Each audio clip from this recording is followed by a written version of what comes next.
Сайн байцгаана уу хүүхдүүдээ. Монгол Ардын хөгжимт хөрлөгийн талаар үзэл судалж байгаа энэ удаагийн маань хичээл инхүү эхлэж байна. За энэ удаагийн маань хичээлийн онцлог бол бид баг болгон хуваагдсан байгаа. Өөрөөр хэлбэл багийн үйл ажиллагаатайгаар энэ удаагийн хичээл сургалтын үйл ажиллагаа зохион байгуулах болно. За багш нь энэ хичээлийн эхэнд өмнөх үзсэн мэдлэгээс сэгэм санах зорилгоор дараах даалгаврыг бэлдсэн байгаа. Хүүхдүүд та бүхний хийх эхний алхам бол өгөгдсөн зургуудыг ажиглаад Монгол Ардын хөгжмийн зэмсгийг бүтцийн хувьд мөн хөгжимдөх арга барилын хувьд ямар бүрэлдэхүүн хэсэгт хуваадгийг эргэн санах даалгавар байгаа. Ингээд эхний даалгавраа хийнэ.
За хүүхдүүдээ даалгавраа хийж гүйцэтгэж дууссан бол баг бүрийн нэг дугаартай хүүхэд хийсэн даалгавраа барьж гарч ирээд бусад багийнхандаа танилцуулна. Монгол Ардын хөгжмийн зэмсгийг хөгжимдөх арга барилын хувьд ямар бүрэлдэхүүн хэсэгт хуваадаг вэ?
Монгол Ардын хөгжмийн зэмсгийг хөгжимдөх арга барилаар нь нэгдүгээрт чавхтас төвшмөр хөгжим, хоёрдугаарт чавхтас ногт хөгжим, гуравдугаарт чавхтас захимар хөгжим, дөрөвдүгээрт үлээвэр хөгжим гэсэн бүрэлдэхүүн хэсэгт бааж үздэг байх нэ.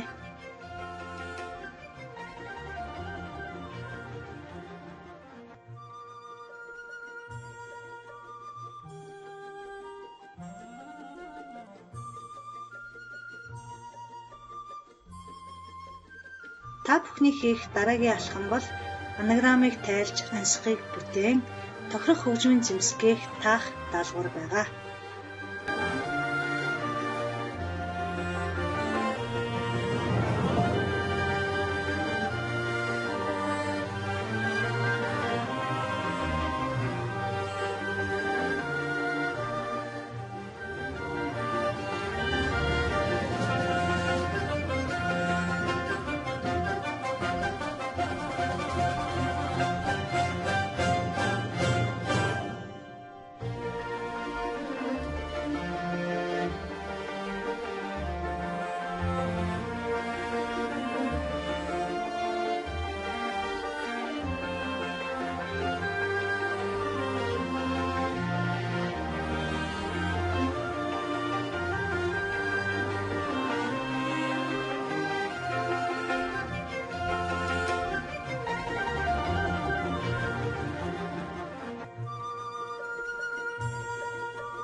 Багуудаа баярлалаа. Одоо харин бүгдээрээ багууд маань энэхүү даалгаврыг хэрхэн хариулсан байдлыг дэлгэцэнд гарах хариулттай тулган үзцгээе. Одоо баг урын 2 дугаар гишүүнийг урьж байна. Та бүхэн зөв бүтцэд оруулсан ансхыг уншиж тохирох хөгжмийн зэмсгийг нэрлэнэ.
Эдгээр хөгжмийн зэмсэг нь Монгол ардын хөгжмийн зэмсгийн ямар төрөлд хамаарагдах вүлээ хүүхдүүд ээ?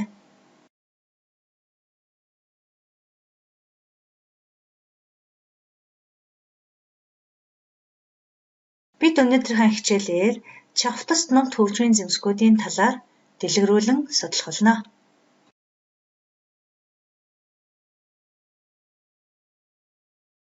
Энэ удаагийн хичээлийн мань зорилго хөгжмийн зэмсгийн бүтцийн талаар судлана, тайлбарлана. Мөн хөгжмийн зэмсгээр тоглосон зохиол бүтээлийг сонсож их шиглэлтийн талаар танин мэднэ.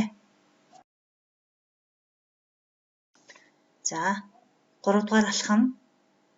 Баг бүр өөр тоногдсон хөгжмийн зэмсгийн бүтц бүрэлдэхүүний талаар судлаж, бусдадаа тайлбарлаж өгнө.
Одоо бүгдээрээ эдгээр хөгжмийн зэмсгийн талаар дэлгэрүүлэн судалцгаая. Та бүхэн дэвтэртээ тэмдэглэл хийж аваарай хүүхдүүдээ.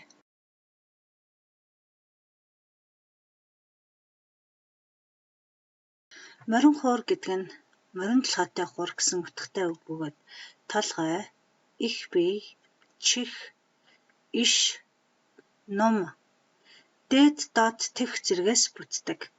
Хос чавцтай хөгжмийн зэмсэг бөгөөд чавцсыг нь морины сүлгийн хэлхсаар хийдгээрээ онцлог. Морин хуур хөгжмийн зэмсэгт зориулсан олон сайхан аялгаа байдгийн дотор жанан морины явдал, могой хэр, харцаг зээрд, буйлган шарын явдал зэрэг татлага аялгаа олон байдаг. Морин хуур хөгжмийн зэмсэг нь уртын дунд хамсраа хийх гол хөгжмийн зэмсэг юм. Одоо бүгдээрээ буйлган шарын явдал хэмээх татлага аялгауг сонсцгоё.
Эрт үеэс монголчуудын хэрэглэсээр ирсэн чавтас номт хөгжмийн зэмсгийн нэг бол хуучир хөгжим юм.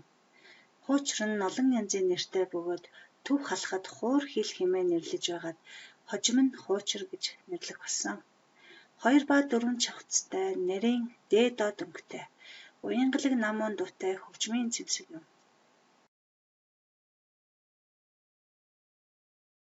Монгол хуучир нь 6 талтай модон бортогтой, 4 чихтэй, морин толгойтой байсан ба ийм хуучир одоо Ар Хангай аймгийн Орон нутгийн музейд хадгалагддаг.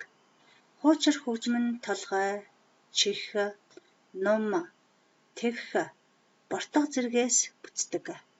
Монголчууд эрт дээр үеэс морин хуур хөгжмөө хаан хөгжим, хуучир хөгжмийг хатан хөгжим хэмээн нэрийддэг байжээ.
Их хур хөгжмийн зэмсэх нь морин хур хөгжмийн зэмсэхтэй адил бүтэцтэй ч хэмжээний хувьд том хөгжмийн зэмсэг юм.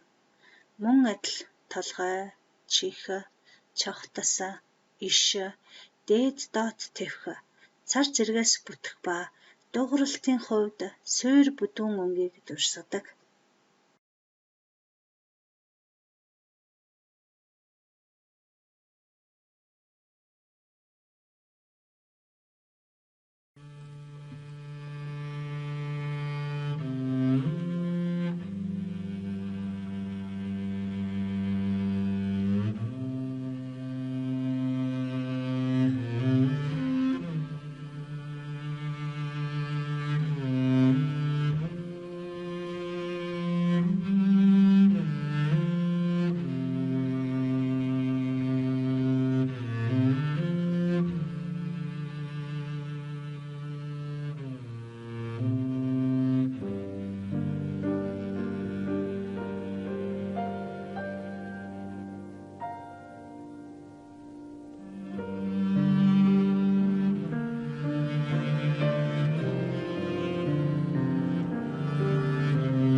Одоо бүгдээрээ энэ удаагийн маань хичээлд нийт багууд маань хэрхэн оролцсон байна вэ гэдгийг мэдэж авцгаая.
Энэ удаагийнхаа хичээлээр бид бүхэн Монгол Ардын хөгжмийн зэмсгийн Чавтас номт хөгжмийн зэмсгийн бүрэлдэхүүнд багтах морин хуур, хуучир, их хуур хөгжмийн зэмсгүүдийн бүтэц, ихшиглэлтийн өнгө аясын талаар танин мэдлээ.